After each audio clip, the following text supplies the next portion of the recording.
The huge crypto market crash is here. Bitcoin and other major cryptocurrencies have crashed after Russia launched a full-scale invasion of Ukraine. The Bitcoin price has plunged under $35,000 per Bitcoin, down almost 10% over the last 24 hours, while other top 10 cryptocurrencies Ethereum, BNB, Solana, Cardano and XRP have suffered similar falls. Crypto's latest price crash means an eye-watering $500 billion has now been wiped from the combined crypto market in just 1 week, reducing it to levels not seen since last summer. Bitcoin's crash in the face of mounting geopolitical tensions between Russia and Ukraine has degraded its reputation as digital gold and a safe haven for investors in times of crisis. The US, UK and some of their allies have already imposed a series of economic sanctions on Russia, with more expected in response to Russian President Vladimir Putin launching a «special military operation» in the eastern Donbass region of Ukraine overnight. The Bitcoin price has soared over the last 2 years, climbing almost 300%, along with global stock markets as the Federal Reserve flooded the system with cash in order to offset the economic damage wrought by the COVID-19 pandemic and subsequent lockdowns.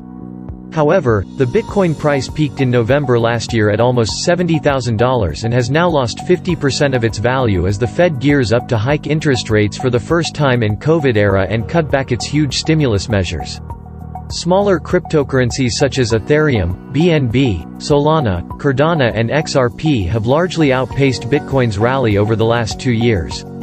Bitcoin and crypto market watchers are nervously eyeing the falling price of Bitcoin, Ethereum and other cryptocurrencies, but many remain upbeat about Bitcoin's longer-term prospects.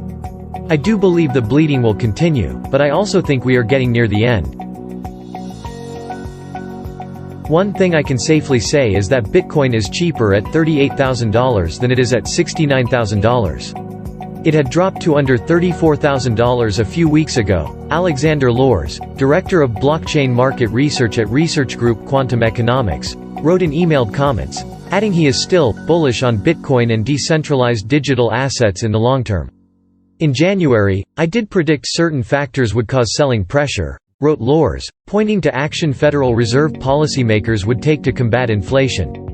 What I did not predict was the Russia-Ukraine tensions, which have created selling pressure across global markets, which includes crypto, as well as the S&P 500, which has fallen more than 10% from the all-time closing high it reached January 3, therefore entering correction territory. Thanks for watching. Don't forget to subscribe and leave a like when you enjoyed the video.